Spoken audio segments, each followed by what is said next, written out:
Colton, he's a headhunter. He wants to get out there and be just as rough and tough as everybody else. 4 years of age, he started playing baseball. Everybody said, play up on the little guy. Every time he would get up to bat, the team would move in on him. He just shook his head, and when they played up on him, he blasted the ball out into left field. Colton actually in his first wrestling meet won it.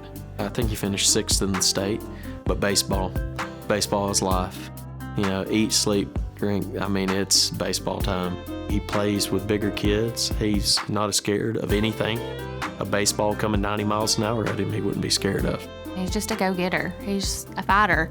He's from birth until, that's all he knows to do is to be a fighter because he's went through so much. He spent 132 days of his first year in the hospital. I think I needed a kidney. I was in the hospital and I almost died there. It was about 10 weeks. He was about 10 weeks old, healthy up until then. One day I'm at work and she calls and says he's turning blue on me. She's on the line with somebody doing CPR on him, helping resuscitate him to get him over to Children's Hospital. He was swollen, and you couldn't even recognize him. He's got fluid that's building on his lungs. He's going into heart failure. The doctor at Children's Hospital had already told Christy that we're not sure he's going to make it. We would rather have that up front than somebody tell us something false. They had all of these doctors around the bed, and of course I'm in tears, and I'm like, what is wrong with my baby? We think this is congenital nephrotic syndrome. They're going to do some more genetic testing. I believe it's 1 in 3 million children at the time, and so you can imagine I'm driving down the road losing it. We had to accept in that moment, in those hours, that there possibly could be, we wouldn't take him home with us.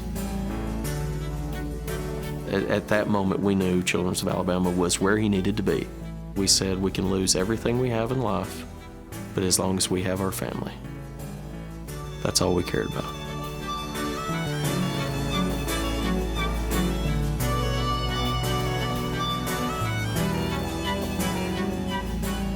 So my dad helped me, and so he gave me his kidney in the hospital. It helped me stay alive. And the doctor said coming from their parent, there's a pretty good chance he'll have it for 20 or 25 years. I remember growing up, that was my favorite time, right? You play your sports, you're most active, you're climbing trees, you're doing all those things that kids, and you don't want other kids to see you as anything different, right? That's what I wanted to give him. And you watch him today, that's what you get, right?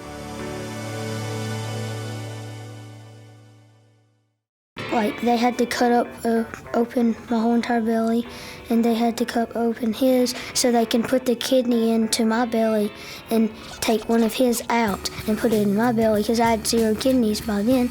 And then he only has one and I only have one. Of course, it is my kidney, so now we call it the golden kidney. He came out from the surgery, and he was literally up in his bed. They were having to tell him sit down, sit down. Ended up pulling his breathing tube out himself. He was done. He started producing urine right off the bat. From day one, he's had to be a fighter, and so he's not giving up on anything that he does. But I did offer up to Colton, because he does have that golden kidney that started working immediately, that it will have a burial service at some point in its life, if it ever comes back out. So,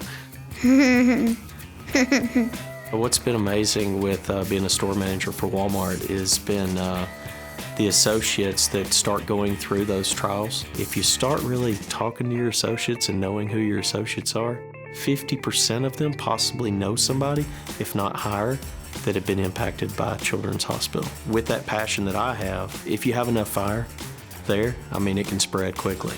And that's the biggest message, that if I could give it out to everybody with Walmart stores, now's the time we've got to continue to help support this great cause with Children's Miracle Network.